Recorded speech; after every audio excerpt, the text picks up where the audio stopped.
100 কোটি টাকার প্রতারণা এবং তছরূপ মামলা রাজ্যে 10টি জায়গায় তল্লাশি চালাচ্ছে ইডি।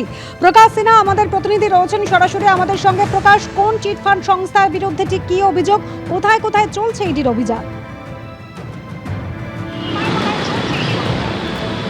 দেখো, আজকে সকাল থেকে ইডি সূত্রের খবর, তারা কিন্তু 100 কোটি টাকা কোথায় গেল সেটা খুঁজে বার করছেন।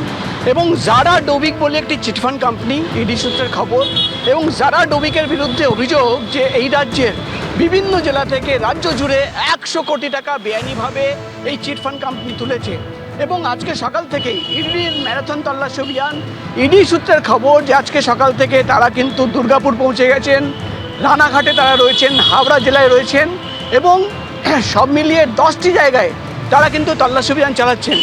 মূলত ইডি আধিকারিকরা জানাচ্ছেন যে প্রাথমিকভাবে পুলিশের তরফে যে অভিযোগ আনা হয়েছিল সেখানে 20 কোটি টাকার আর্থিক তছরূপ এবং প্রতারণার অভিযোগ ছিল।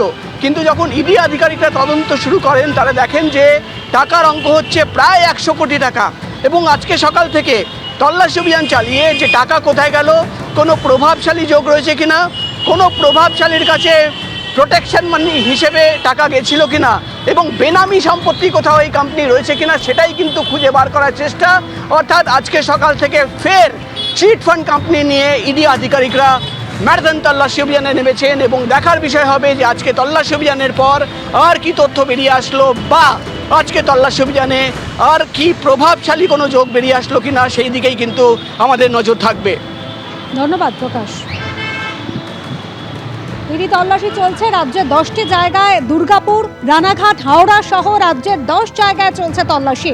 চিটফান্ড সংস্থার বিরুদ্ধে তদন্তে নেমেছে ইডি এবং ওই সংস্থার বিরুদ্ধে বেআইনি স্কিমের মাধ্যমে বাজার থেকে 100 কোটি টাকা তোলার অভিযোগ। পুলিশের এফআইআর এই সংস্থার বিরুদ্ধে এবং সেখানে 20 কোটি টাকা প্রতারণা উল্লেখ ছিল। 100 কোটি টাকার আর্থিক প্রতারণা হয়েছে তদন্তের পর দাবি করছে এনফোর্সমেন্ট ডিরেক্টরেট এবং সেই সূত্রেই চলছে তল্লাশি।